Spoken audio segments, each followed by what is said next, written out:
I showed up to my father's lavish retirement party in a suit I'd owned for 10 years. The fabric still held its shape, but the cut marked me as someone who hadn't kept up.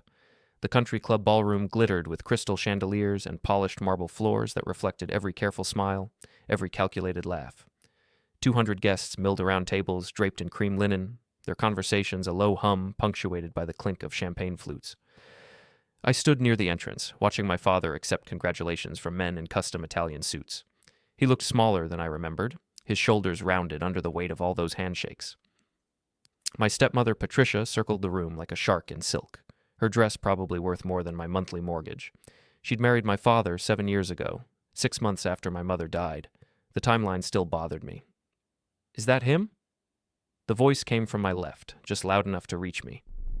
A woman in pearls leaned toward her companion, both of them pretending not to stare. "That's the son," the companion whispered back. "The one who couldn't hold down a real job." I felt my jaw tighten but kept my face neutral. I'd learned that trick young, back when my mother was still alive and teaching me how to survive family dinners. Keep your expression pleasant, don't give them ammunition, smile like you're in on the joke. I moved deeper into the room, navigating between clusters of guests. My son Derek stood near the bar with his wife Jennifer, both of them laughing at something a silver-haired man was saying. Derek wore a suit that fit him perfectly, tailored to emphasize his broad shoulders. Jennifer's dress probably came from the same boutique as Patricia's. They looked like they belonged here, which I suppose they did now. Derek caught my eye, and his smile faltered for half a second before he recovered. He said something to Jennifer and started toward me. I waited, my hands loose at my sides. "Dad." He extended his hand for a shake instead of going for a hug. "Glad you could make it." "Wouldn't miss it," I said, shaking his hand. His grip was firm, performative. "Your grandfather's big day." "Yeah." Derek glanced back at Jennifer, who was watching us with a small frown. "Listen, Mom wants everyone in the family section for the toast. You should probably head over there." Mom. He meant Patricia. My son called my father's second wife Mom, even though he'd been 23 when they married. I'd stopped correcting him years ago. "Sure," I said. "Lead the way."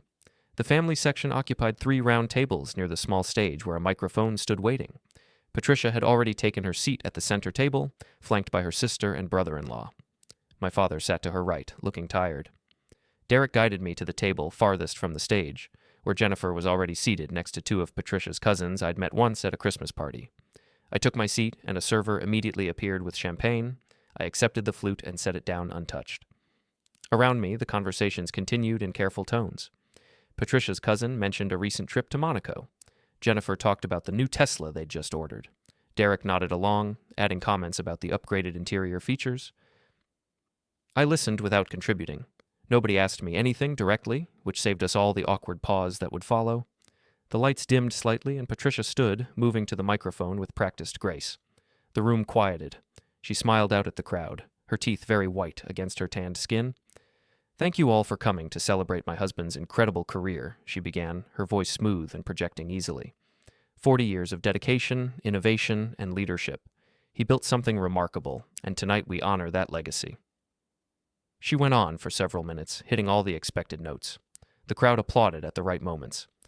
My father smiled up at her, though I noticed he kept glancing at his watch. Then Patricia's gaze swept across the family tables and landed on me. Her smile didn't waver, but something cold flickered in her eyes. "Of course, every successful man needs a strong family behind him," she continued. "People who understand the sacrifices required for greatness. People who don't burden him with their own failures or disappointments." A few people shifted uncomfortably. I kept my face blank. "Some people," Patricia said, her voice dropping just slightly, think showing up is the same as contributing. They think proximity to success makes them successful. But we know better, don't we?" She wasn't looking at me anymore, but I felt every eye in the room slide in my direction. Derek stared down at his plate. Jennifer's mouth formed a tight line. Patricia raised her glass. "To my husband. May his retirement be filled with the peace he deserves, surrounded only by those who truly appreciate him." The room erupted in applause. I didn't raise my glass. Patricia returned to her seat, and my father stood to give his speech. I didn't hear most of it. When the speeches ended, the crowd broke apart again. I stood, and Jennifer immediately grabbed Derek's arm, pulling him toward a group near the windows. The cousins at my table scattered like birds. Within 30 seconds, I was standing alone. I walked toward the bar, needing something to do with my hands. Before I reached it, Patricia appeared at my elbow. "You should leave," she said quietly. Up close, I could smell her perfume, something expensive and cloying. "This event is for people who matter?" "I was invited," I said, "by obligation." She stepped closer, her voice dropping to barely above a whisper. "Everyone here knows what you are, a disappointment, a leech. You couldn't even give your father a grandchild he could be proud of. Derek seems to be doing fine. Despite you, not because of you?" Patricia's smile was sharp. "Do you know what people say? They say you're the frigid son who can't do anything right. They wonder how someone like you came from someone like him." I felt something cold settle in my chest. Not anger exactly, something calmer. I looked past her to where my father stood surrounded by admirers. "I think I will leave," I said. "Good." Patricia stepped back. Then, louder, projecting, "Security. This gentleman needs an escort to his vehicle." Heads turned. Conversation stopped. 2 security guards in dark suits appeared from somewhere near the entrance. The room held its breath. "Ma'am?" one of them said, confused. "This man is leaving," Patricia announced to the room. "He's had too much to drink, and I'm concerned about his ability to drive safely. Please escort him out." I hadn't touched my champagne. Everyone knew it, but nobody said anything. Derek looked at his shoes. My father started to stand, but Patricia put her hand on his shoulder, and he sank back down. The security guards looked uncomfortable, but moved toward me anyway. I raised my hand slightly. "No problem," I said. "I know the way." I walked toward the exit with both guards flanking me. 200 people watched in silence. As I passed through the doorway into the carpeted hallway, I heard the conversations resume behind me, a wave of excited whispers. The guards followed me all the way to the parking lot. One of them muttered an apology. I nodded and got in my car, a 10-year-old sedan with a scratch on the passenger door. I sat there for a moment, my hands on the steering wheel. Nothing clears a room like being disowned in public. I started the engine and pulled out of the country club parking lot. The city lights blurred past my windows as I drove, my mind already moving past the humiliation, past the anger, into the cold space where I did my best thinking. I'd spent 30 years managing family trusts and investment portfolios. Before that, I'd worked in operations and logistics for companies that moved billions of dollars across borders. I understood systems. I understood how money flowed and where it pooled and what happened when you cut off the supply. Patricia thought she'd won tonight. Derek probably thought so too. They didn't understand that the money they spent, the lifestyle they maintained, the country club memberships and the Tesla orders and the tailored suits, all of it flowed through structures I'd built 20 years ago. I pulled into my driveway at 10:30. My house was dark, quiet. My wife Rachel was visiting her sister in Portland for the week. I was glad she hadn't been at the party. I went inside and changed into jeans and a sweater. Then I went to my office, the small room at the back of the house where I kept my files and computer. I pulled up the account management portal for the family trust and started clicking through screens. The trust controlled $17 million. My father had set it up when I was 30, naming me as the manager with full discretionary authority. Patricia and Derek were listed as beneficiaries with monthly distributions. They'd been receiving $40,000 a month for years, supplementing their own incomes, funding their expensive tastes. I adjusted Derek's distribution to 0, then Patricia's, then I transferred the entire balance into a new locked trust with myself as the sole trustee and Rachel as the backup. The new trust had a clause requiring unanimous consent for any distributions. Since I was the only voting member, that meant nothing moved without my explicit approval. The whole process took 12 minutes. I logged out and closed my laptop. My phone sat on the desk, silent. I picked it up and opened the family group chat that Patricia had started years ago. There were 847 messages, most of them photos of vacations and restaurant meals I hadn't attended. The most recent message was from 2 hours ago. Jennifer posting a photo of her and Derek at the party, both of them smiling. 23 laughing emojis in the responses. I scrolled back through the history. 6 months of messages. I stopped at one from Derek to Patricia. "Don't worry about Dad. He won't cause problems. He never does." Patricia's response, "Just keep him calm." Jennifer had added a laughing emoji. I set the phone down and sat back in my chair. The house was very quiet. Outside, I could hear the faint sound of traffic from the main road 3 blocks away. My phone buzzed. Then again. Then it started ringing. I picked it up. Derek. I declined the call. It rang again immediately. Patricia? Declined. Then Derek again. Then Jennifer. Then a number I didn't recognize. In 10 minutes, I had 56 missed calls and counting. The messages started flooding in. Derek. Dad, what did you do? Patricia. Call me immediately. Jennifer. This is insane. You can't do this. Derek again. Dad, please, this is serious. We need to talk. Patricia. I will have my lawyer contact you first thing Monday. I turned off the notifications and stood up. Through the front window, I could see headlights turning onto my street. A black BMW, Derek's car. It pulled up to the curb in front of my house, and both Derek and Jennifer got out, not bothering to close the doors gently. They were at my door, pounding hard enough to rattle the frame. I turned off the porch light and walked upstairs to my bedroom. The pounding continued for 5 minutes before stopping. I heard their voices, muffled through the walls, then the sound of Derek yelling something I couldn't make out. I lay down on my bed fully clothed and closed my eyes. Tomorrow would be interesting. While you're here, hit the hype button, don't forget to subscribe and support this channel with a like. And tell us below, have you ever faced something like this? Morning came with gray light filtering through the curtains and rain tapping against the windows. I woke at 6, showered, and made coffee. The house felt emptier without Rachel. I missed her quiet presence, the way she moved through rooms without needing to fill the silence. My phone showed 93 missed calls and 216 text messages. I scrolled through them while I ate toast at the kitchen table. Most were variations on the same theme: shock, anger, demands to call back immediately. There was one from my father, sent at midnight. We need to talk. This isn't the way. I deleted it without responding. At 8 o'clock, someone knocked on my door. Not pounding this time, just a steady knock. I looked through the peephole and saw Patricia standing on my porch in a camel-colored coat, her hair perfect despite the rain. Derek stood behind her holding an umbrella over both of them. I opened the door, but not the screen. We need to discuss this situation, Patricia said, her voice carefully controlled. May we come in? No. Her jaw tightened. Don't be childish. This affects the entire family. It affects people who depend on money they didn't earn, I said. Derek stepped forward. Dad, come on, this is crazy. You can't just cut us off like this. I didn't cut you off. I adjusted the trust distributions. That's my legal right as trustee. Based on what? Patricia's voice rose slightly. Spite? Revenge for a simple misunderstanding? There was no misunderstanding, I said. You called security to remove me from my own father's party. You called me a drunk in front of 200 people. I was trying to help you leave gracefully. You looked uncomfortable. Don't insult my intelligence. Patricia took a breath, visibly collecting herself. Fine. I apologize if my words were harsher than intended. The stress of the evening, all the planning, I spoke poorly. Now can we please resolve this like adults? We already have, I said. The trust is restructured. That's the resolution. You're being unreasonable, Derek said. His face was flushed, and I could see a vein pulsing in his temple. That money is part of our financial planning. We have commitments based on those distributions. Then you should have been more careful with your commitments. Jesus Christ, Dad. Are you really going to do this over one comment at a party? I looked at him for a long moment. It wasn't one comment. It was 7 years of comments.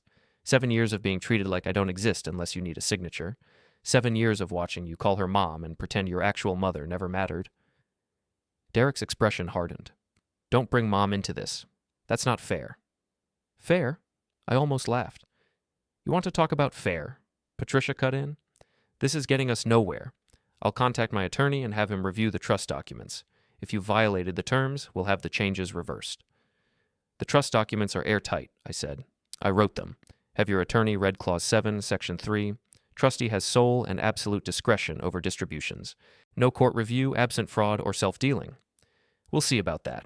Patricia turned and walked back toward Derek's car, her heels clicking on the wet concrete. Derek lingered for a second. You're making a mistake, he said quietly. You're going to regret this.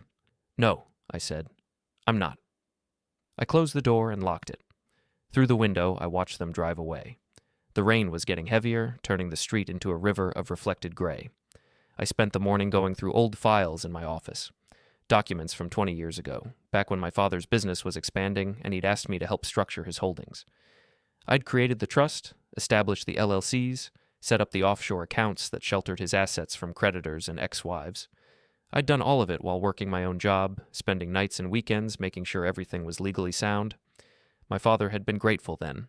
He'd called me his right hand. He'd promised that my son would be taken care of, that the family would always be secure. That was before Patricia. I found the file I was looking for in the bottom drawer. Copies of all the trust documents, account statements, and transfer authorizations. Everything was exactly as I remembered. The trust was mine to control. Patricia could hire 10 attorneys, and they'd all tell her the same thing. But that wasn't what worried me. What worried me was the second trust, the one Derek didn't know existed, the one my father had created 5 years ago after Patricia convinced him I was incompetent. He'd moved $8 million into a new structure with Patricia as trustee and Derek as beneficiary. I'd found out about it by accident when I was reviewing some tax documents my father had asked me to check. I'd never confronted him about it. What would be the point? But I'd made copies of everything and kept them in this drawer, waiting for a moment when the information might be useful. That moment was now. The new trust had a flaw. Not illegal, but sloppy. Patricia had rushed the paperwork and forgot to update the beneficiary designation form. The original form still listed my mother as the secondary beneficiary. Since she was deceased, the trust would revert to her estate, which I controlled as executor. It was a technicality. A smart attorney could probably challenge it. But it would take time and money and public court filings. It would mean exposing the trust to scrutiny, explaining why my father had created it, revealing how much money was at stake. I wondered if Patricia understood how much damage that scrutiny could cause. My phone rang. Rachel, I answered. Hey, she said. How was the party? I told her, all of it. She listened without interrupting until I finished. Good, she said. It's about time. You're not surprised. I've been waiting for you to do something like this for 5 years. I assumed this day would come eventually. Did they show up at the house? This morning, Patricia and Derek made some threats about lawyers. They don't have a case, Rachel said. She'd been a paralegal before we married, had worked in estate planning for 10 years. She understood trust law better than most attorneys. But they'll try to pressure you. You need to be ready for that. I am. Are you? Her voice was gentle but firm. Because this is going to get ugly. They're not going to accept this quietly, Patricia especially. She'll come at you from every angle. Let her. Rachel was quiet for a moment. I'm coming home early. I'll be there tomorrow night. You don't have to do that. Yes, I do. You're about to go to war with your own family. You need someone watching your back. After we hung up, I sat in my office staring at the wall. The rain had stopped, and weak sunlight filtered through the clouds. My neighbor's dog barked at something in their yard. War. Rachel was right. That's what this was going to be. I opened my laptop and pulled up the trust accounts again. $17 million in the locked trust. $8 million in the one Patricia controlled. My father had another $5 million in personal accounts, plus the house, the vacation property in Colorado, the vintage car collection. $30 million. That's what this family was worth on paper. But the real value was in the control. Who decided how the money moved? Who signed the checks? Who had access to the accounts? For 7 years, I'd been the invisible infrastructure that made their lifestyle possible. I'd managed the investments, filed the tax returns, maintained the legal structures. I'd done it without complaint, telling myself it was my duty as a son and father. I'd been stupid. At noon, my phone buzzed with a text from a number I didn't recognize. You need to read this. Below was a link to a private Facebook group. I clicked it. The group was called Country Club Families and had 300 members. The most recent post was from Jennifer, posted 2 hours ago. Some people have no class or dignity. They show up to family events drunk and cause scenes. Then they punish everyone for their own failures, praying for patience with toxic family members. Below the post were 47 comments, most of them variations on, "So sorry you're dealing with this," and "Some people never grow up." 3 people had shared the post to their own pages. I scrolled down. There were older posts from Jennifer and Derek, photos from vacations and dinners, normal social media content, but woven through it was a pattern of small comments, casual mentions of dealing with difficult family, and setting boundaries with toxic people. They'd been building a narrative for months, maybe years, painting me as the problem before anyone knew there was a problem to solve. I closed the browser and called my attorney. His name was Michael Chen, and he'd handled my mother's estate. He answered on the 3rd ring. I need to review some trust documents, I said, and I need to discuss asset protection. When? Michael asked. Now. He met me at his office at 2. The building was downtown, all glass and steel, the kind of place where attorneys charged $600 an hour. Michael's office was on the 14th floor with a view of the river. I laid out the situation. He listened, taking notes on a yellow legal pad. "The 17 million trust is solid," he said when I finished. "They can't touch that without proving fraud, and from what you've described, there's no fraud. You restructured assets you legally controlled." "What about the 8 million?" Michael frowned. "That's trickier. If Patricia is trustee and Derek is beneficiary, you don't have direct access. But if there's a defect in the beneficiary designation, we might be able to challenge it. I'd need to see the documents." I pulled out the copies I'd made years ago and slid them across his desk. He read through them carefully, his frown deepening. "This is sloppy work," he said finally. "Who drafted this?" "Patricia's attorney. She wanted it done fast." "Too fast. This is going to be a mess if it goes to court. Technically, the assets should have reverted to her estate." "Which I control?" "Which you control. But proving that will require a court order. Patricia will fight it. It'll be expensive and public." "I don't care about expensive. What about public?" Michael leaned back in his chair. "Public means disclosure, financial records, family dynamics, reasons for the trust creation. Everything comes out. Is that something your father wants?" "I don't know what my father wants anymore. You should find out, before this goes any further." I left Michael's office at 4 and drove toward my father's house. He lived in a gated community 20 minutes from downtown, the kind of place where the houses all looked the same and the lawns were maintained by professional services. The gate guard recognized me and waved me through without calling ahead. I parked in front of the house and sat in my car for a moment, trying to decide if this was a mistake. The front door opened before I could decide. My father stood in the doorway wearing khakis and a polo shirt. He looked older than he had 2 days ago at the party. "Come inside," he said. I followed him into the house. It was decorated in Patricia's style, all white furniture and abstract art. Nothing from my mother's time remained except a single photo on the mantel. My parents on their wedding day, young and smiling. My father led me to his study, a dark room with leather chairs and walls of books. He closed the door and gestured for me to sit. "Patricia is very upset," he said. "I imagine so." "She wants me to talk to you, convince you to restore the distributions." "And what do you want?" He sighed and sank into the chair behind his desk. "I want peace. I want my family to get along. I want to enjoy my retirement without all this drama." "Then you should talk to your wife about public humiliation. She says she was trying to help you leave before you embarrassed yourself further. Do you believe that?" He didn't answer right away. He picked up a pen from his desk and turned it over in his hands. "I believe she was trying to protect the evening," he said finally. "The party cost $50,000. We had important people there. She didn't want any disruptions." "So I'm the disruption." "You're my son, but you have to understand the position I'm in. Patricia is my wife. I have to support her. Even when she's wrong. Even then." He set down the pen. "That's what marriage is. Standing together, even when it's hard." I felt something crack inside my chest. "You stood with Mom for 30 years. You stood with her through my childhood, through building your business, through all the hard times. And 6 months after she died, you married Patricia and forgot Mom ever existed. That's not fair. None of this is fair, but here we are." My father rubbed his face. He looked exhausted. "What do you want from me? An apology?" "Done. I apologize. Now can we move past this?"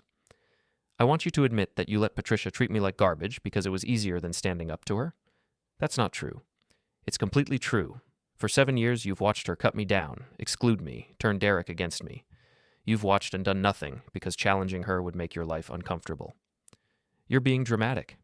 "Am I?" I leaned forward. "Tell me one time in the last 7 years when you defended me. One time when you told Patricia to back off or told Derek to show his father some respect. Just one time." He was silent. "That's what I thought," I said.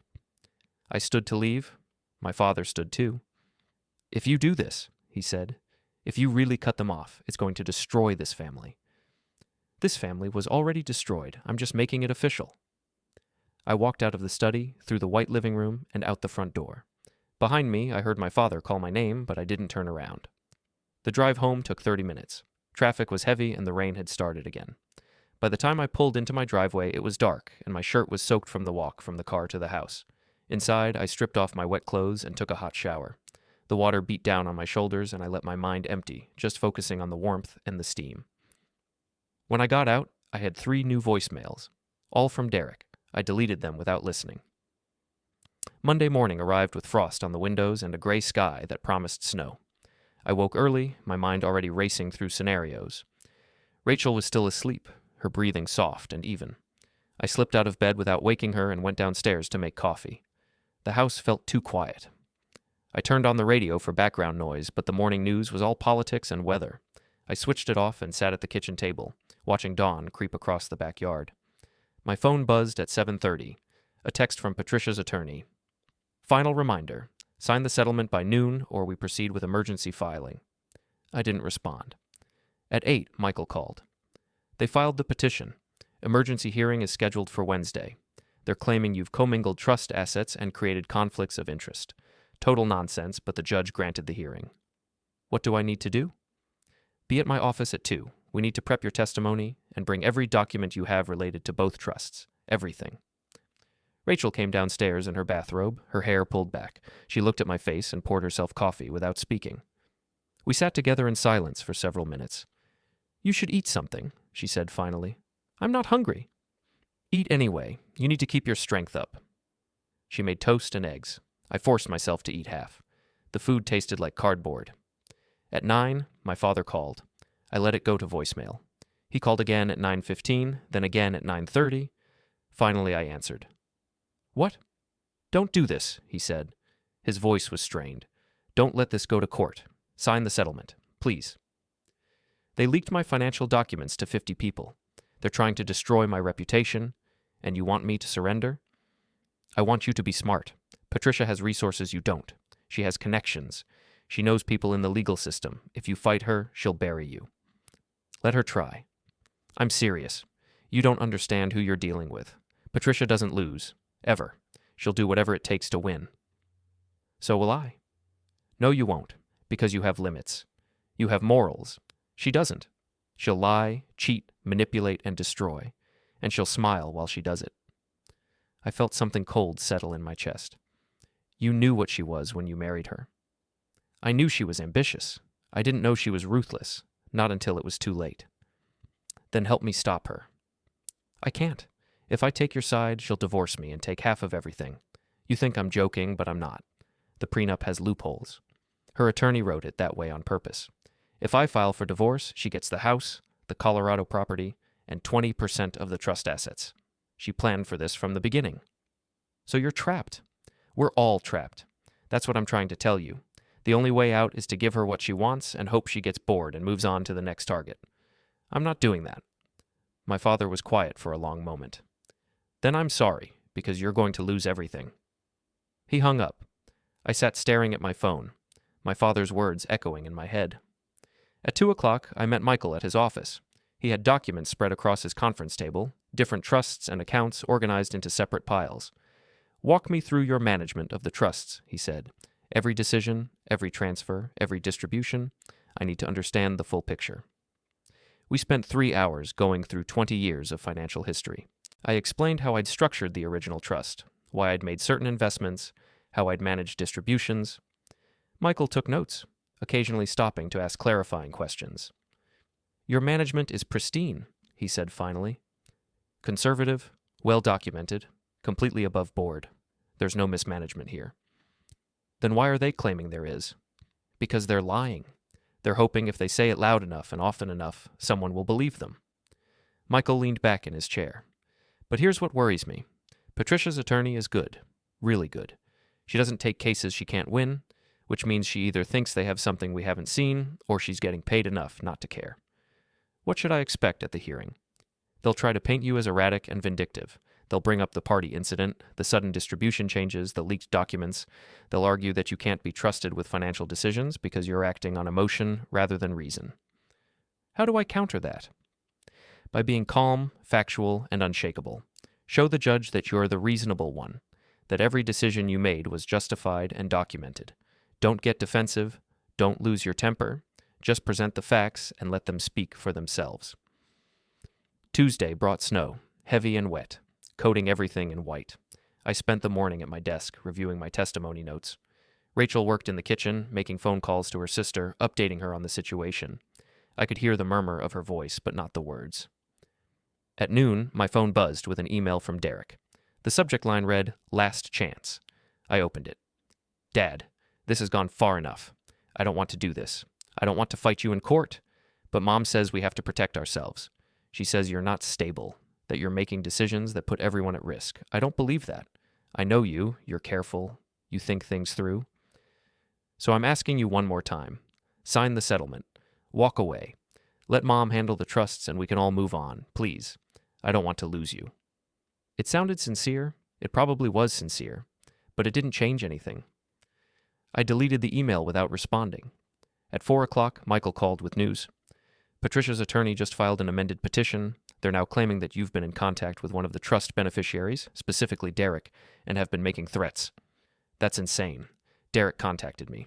Multiple times. I never threatened anyone. Do you have proof of that? Text messages, emails, recordings?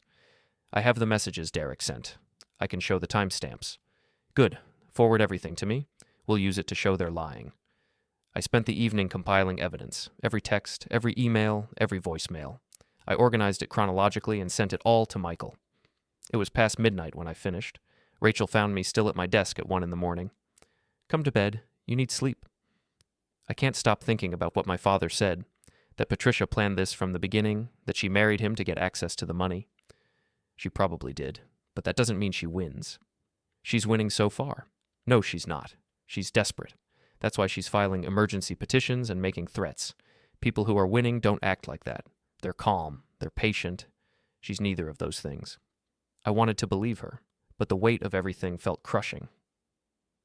Wednesday morning came too fast. I dressed in my best suit, the one I'd bought for my mother's funeral. Rachel straightened my tie and kissed me. You've got this, she said. Just tell the truth. That's all you need to do. The courthouse was cold and echoing. Michael met me in the hallway outside the courtroom. Patricia and Derek were already inside with their attorney. Through the window in the door, I could see Patricia speaking animatedly to someone in a suit. She looked energized, almost excited. The judge was the same one from the first hearing. He entered at 10 sharp, and everyone stood. Patricia's attorney went first. She spent 15 minutes painting me as unstable, emotional, and dangerous. She referenced the party incident, the leaked documents, the sudden distribution changes. She brought up my father's concerns about my state of mind. She made it sound like I was one step away from a breakdown. Mr. Harding has shown repeatedly that he cannot separate personal feelings from fiduciary duty, she concluded. For the safety of the trust assets and the beneficiaries, we request immediate removal and appointment of a successor trustee. The judge looked at Michael. Response? Michael stood and methodically destroyed every claim. He showed the party wasn't my fault. He demonstrated the distribution changes were within my legal authority. He presented evidence that the leaked documents came from Patricia's team, not mine. He played a recording of Derek admitting he'd been contacting me, not the other way around. There is no emergency here, Michael said. There's only a beneficiary who's angry that his expectations weren't met, and a stepmother who's trying to control assets that don't belong to her. My client has done nothing wrong. This petition should be dismissed. The judge asked me to testify. I took the stand and answered questions for 30 minutes. I kept my voice steady, my answers factual. I didn't attack anyone. I just stated what had happened and why I'd made the decisions I did. Patricia's attorney cross-examined me. She tried to rattle me, asking the same questions 5 different ways, looking for inconsistencies. I gave the same answers every time. When it was over, the judge took a 10-minute recess. We all sat in silence, waiting for him to return. He came back looking tired. I've reviewed all the evidence and testimony.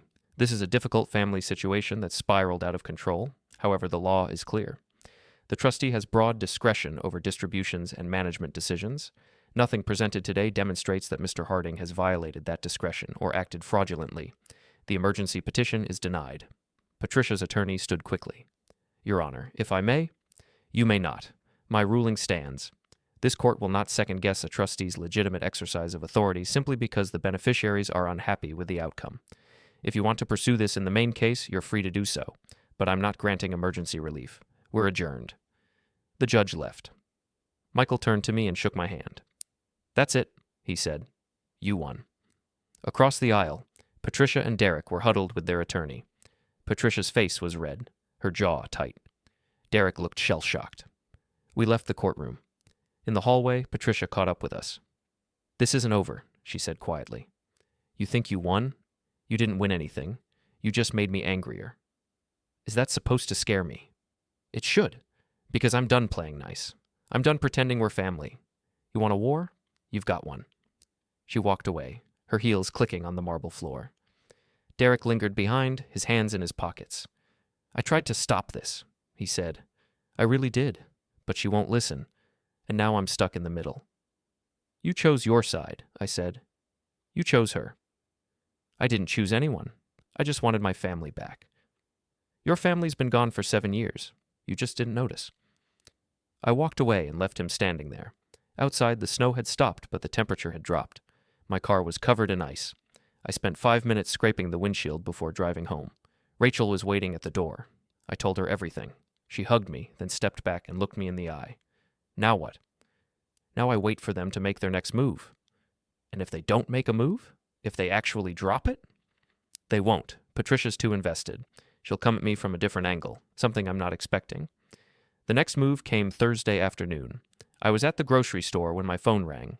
It was the principal at the private school where Derek's kids would have gone if he'd had kids, except he didn't have kids. Confused, I answered. "Hello?" "Mr. Harding, this is Principal Matthews from Riverside Academy. I'm calling about your grandson's enrollment application." "I don't have a grandson." "Oh, well, that's awkward. Your son Derek submitted an application for a child starting kindergarten next fall. He listed you as a reference and financial guarantor. He indicated you'd be covering the tuition, which is $60,000 per year." "I won't be covering anything. Derek doesn't have children." "I see. Well, this is very concerning. I'll need to speak with Mr. Derek Harding about this discrepancy. Thank you for clarifying." I hung up and immediately called Michael. "They're using my name to apply for things. Schools, probably other places too. They're pretending I've agreed to pay for stuff I've never agreed to." "That's fraud," Michael said. "If they're forging your signature or making false representations, we can have them charged." "I don't want to have them charged. I just want them to stop." "Then you need to send a cease and desist letter. Make it clear that you're not financially responsible for any of their debts or commitments. I'll draft one and send it to Patricia and Derek today." The letter went out Friday morning. By Friday afternoon, I'd gotten 3 more calls from businesses asking about my financial guarantees for Derek's purchases. A car dealership, a jewelry store, a travel agency. They were trying to destroy my credit, or force me back to the table, or both. Saturday morning, I woke up to find my car tires slashed. All 4 of them, clean cuts that let the air out slowly overnight. I called the police and filed a report. The officer who came out was sympathetic, but realistic. Unless you have video evidence or witnesses, there's not much we can do. Could be vandals, could be personal. "You have any enemies?" You could say that. My advice? Get cameras and watch your back. I spent the rest of the weekend installing security cameras around the house, 4 of them covering all the entrances and the driveway. If someone came back, I'd have proof. So Sunday evening, Rachel and I sat on the couch watching the cameras feed on my laptop. The street was quiet, just our neighbors coming and going. "This is insane," Rachel said. "They slashed your tires. We don't know it was them.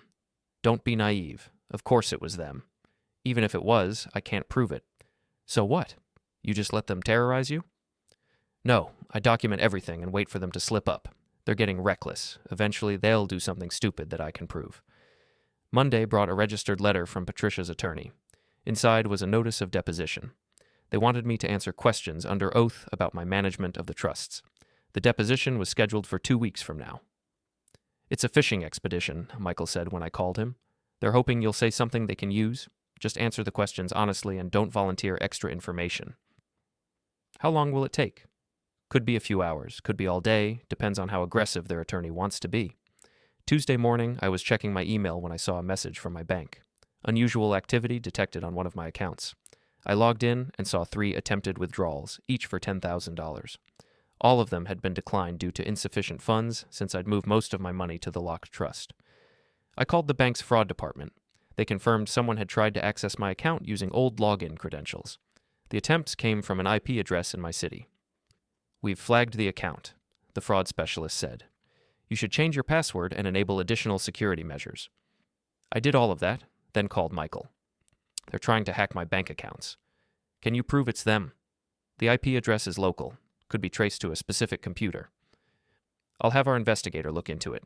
If we can connect the attempts to Patricia or Derek, we can file criminal charges." Wednesday afternoon, I was working in my office when I heard a car pull up outside. Through the window, I saw a gray sedan, the same one that had been parked across from my house weeks ago.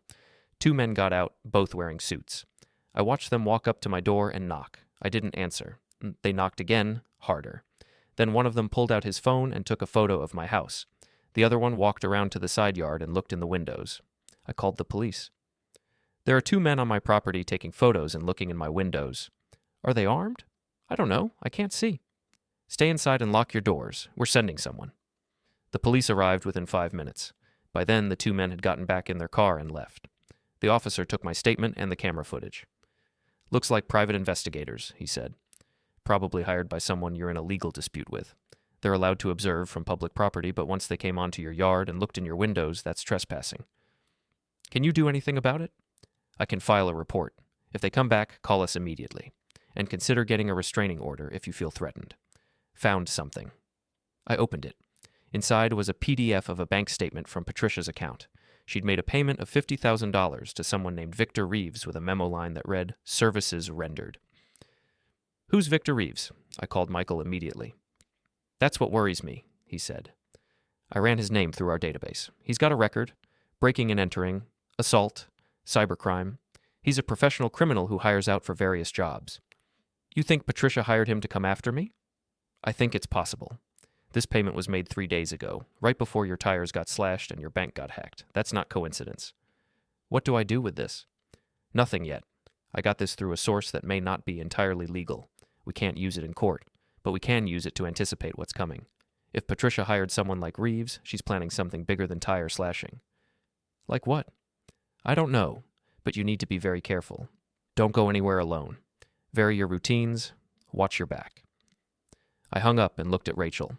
She'd been listening to my side of the conversation, her expression growing more alarmed. We should leave, she said. Go somewhere they can't find us. I'm not running. This isn't about pride. If Patricia hired a criminal, you're in danger. All the more reason to stay and fight. If I run, she wins. If you stay, you might get hurt. Or worse. I understood her fear. I felt it too, but I also felt something else. Anger. Deep, cold anger at being pushed this far, at having my family turn against me, at being terrorized in my own home. I'm not leaving, I said, but I am going to end this. How? I don't know yet, but I'll figure it out. The next morning, I woke with a plan forming in my mind. Not fully formed yet, just the edges of an idea. Something about control and leverage and using their own tactics against them. I spent Thursday reviewing every document I had on Patricia and Derek. Financial records, emails, text messages, photos. There had to be something, some vulnerability I could exploit. I found it in an email Derek had sent me 2 years ago, asking me to review some paperwork for a business venture he was considering. At the time, I'd told him it looked risky and advised against it. He'd gone ahead anyway, using his distributions from the trust to invest in a startup that promised huge returns. The startup had failed within 6 months. Derek had lost everything he'd put in, but what I'd forgotten until now was that he'd used my name as a reference on the investment documents. He'd told the founders I was a silent partner, someone with financial expertise who was backing the venture. It was a lie, a small one maybe, but it was documented. And if I could prove Derek had a pattern of misrepresenting my involvement in his business dealings, it would undermine his credibility in court. I called Michael. I need you to pull records on every business Derek's been involved in for the past 5 years. Investment documents, loan applications, anything with his signature. Looking for something specific? Lies, misrepresentations, times he used my name or reputation without my permission. If we can show he's willing to commit fraud, it'll destroy Patricia's case that I'm the unreliable one. That'll take time and money. I don't care. Do it. Michael set his investigator to work. By Friday afternoon, they'd found 3 more instances where Derek had listed me as a business partner or financial backer without my knowledge. Each time he'd done it to make himself look more credible to lenders or investors. This is gold, Michael said. If we present this at the deposition, it'll blow their whole narrative apart. The deposition was scheduled for Monday. I spent the weekend preparing, going over my testimony with Michael until I could answer every question smoothly and without hesitation. Sunday evening, Rachel made a special dinner. Steak, roasted vegetables, a bottle of wine we'd been saving for years. We ate slowly, savoring the meal and each other's company. Whatever happens tomorrow, Rachel said, I want you to know I'm proud of you. You stood up for yourself when most people would have just taken it. I don't feel proud. I feel tired. You're allowed to be both. Monday morning came cold and clear. I dressed in my best suit again and met Michael at his office. We walked to the deposition together, 2 blocks away in another law firm's conference room. Patricia and Derek were already there with their attorney. Patricia looked confident, almost cheerful. Derek looked nervous, picking at his fingernails. The court reporter set up her equipment. Patricia's attorney, whose name was Carol Zhang, sat across from me with a stack of documents. "Let's begin," she said once we were all seated. "Mr. Harding, please state your full name for the record." I did.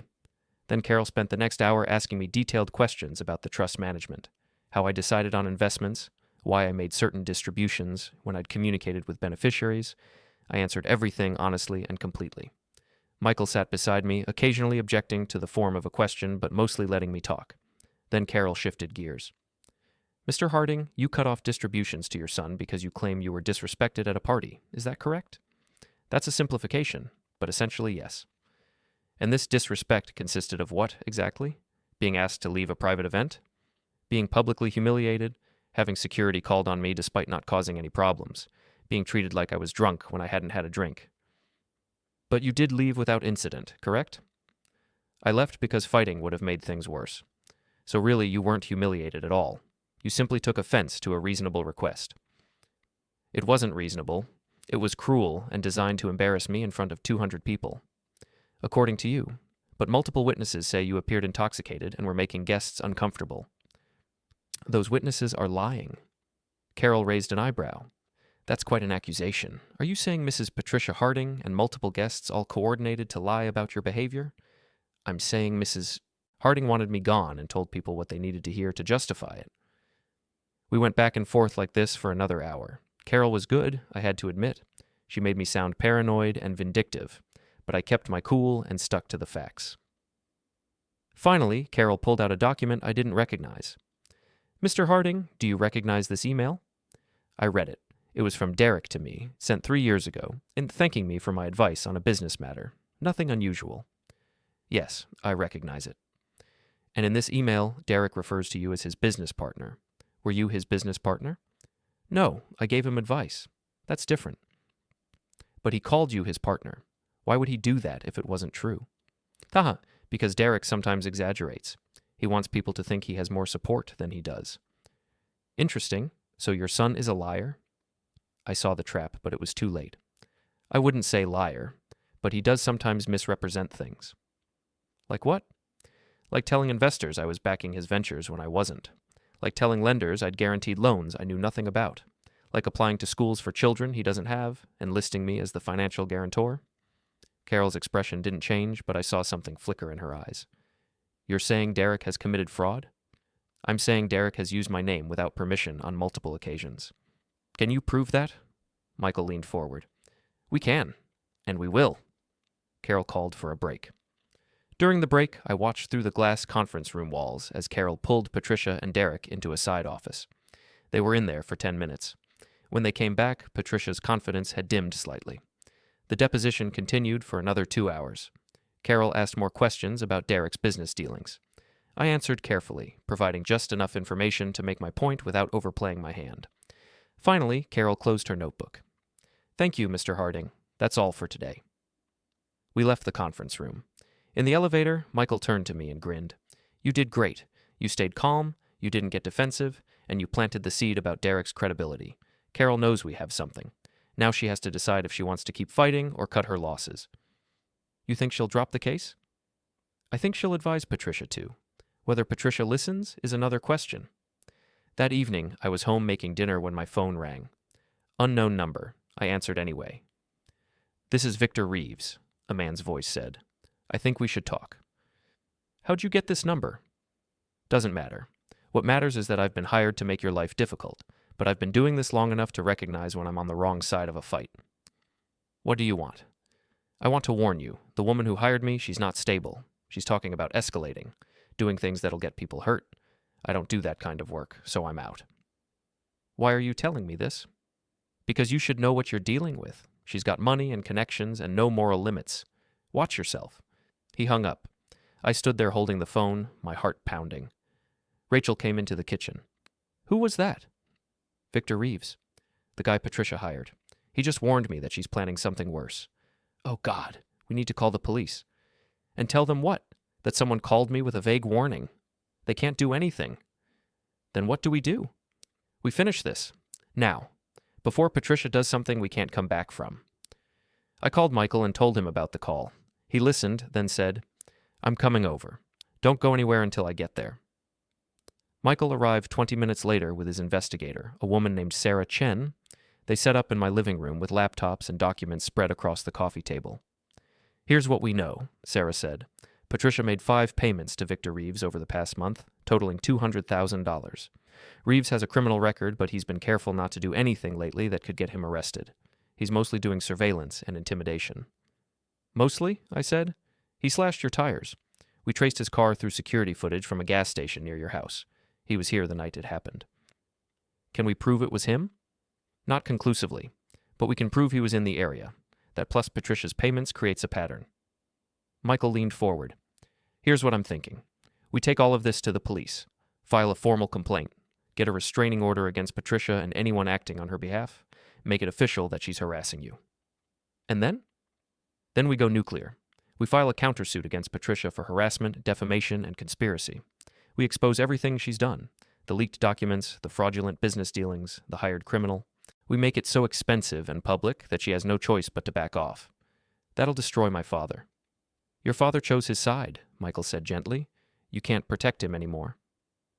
I thought about it. My father's voice on the phone, tired and defeated. The way he'd looked at the retirement party, small and old. The life he'd built, now crumbling because of the woman he'd chosen to marry.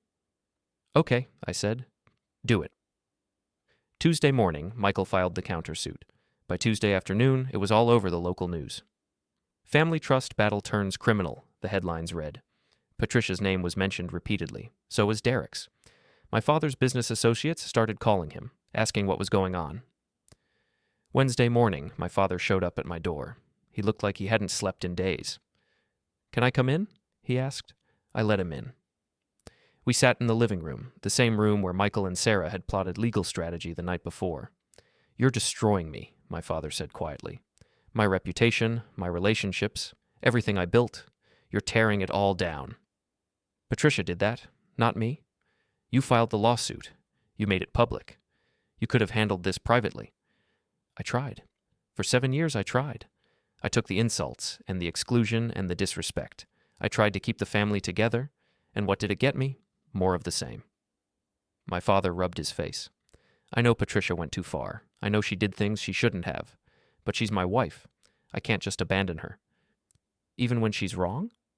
"Even then. That's what marriage means." "That's what you keep saying.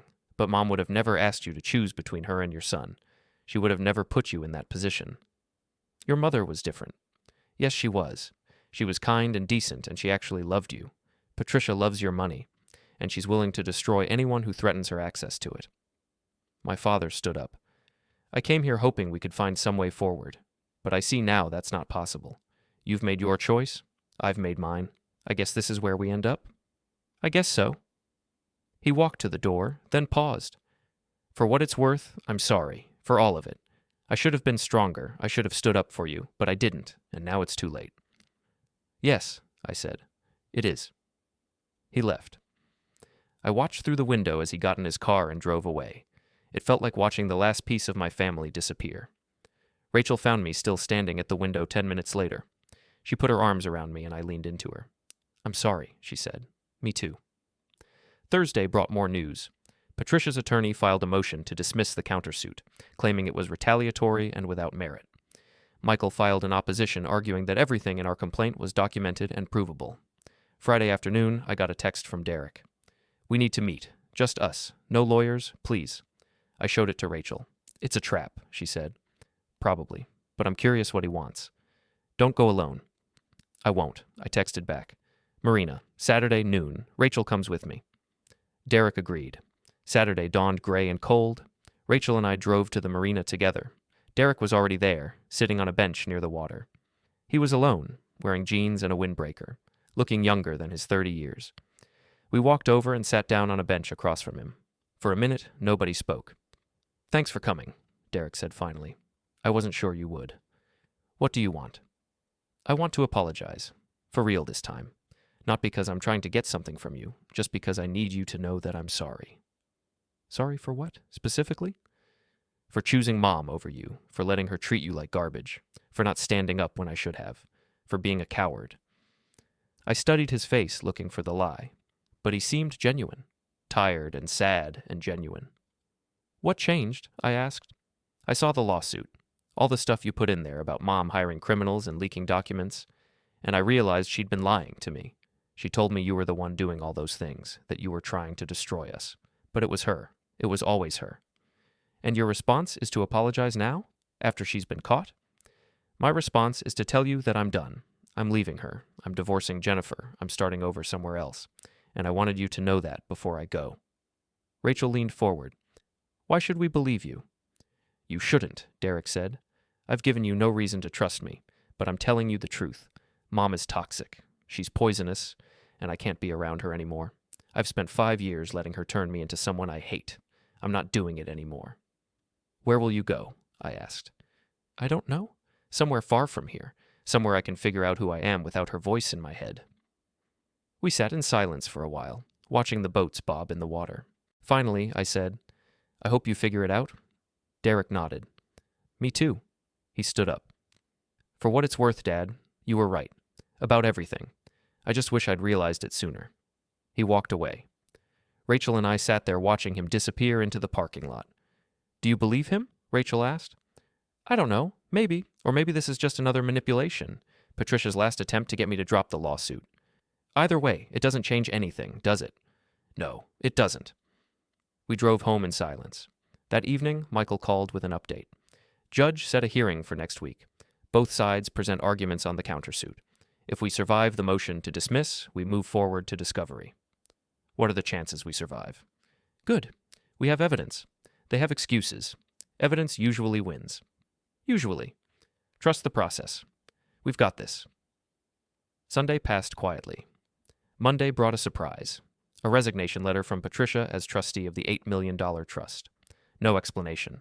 Just a formal notice that she was stepping down effective immediately.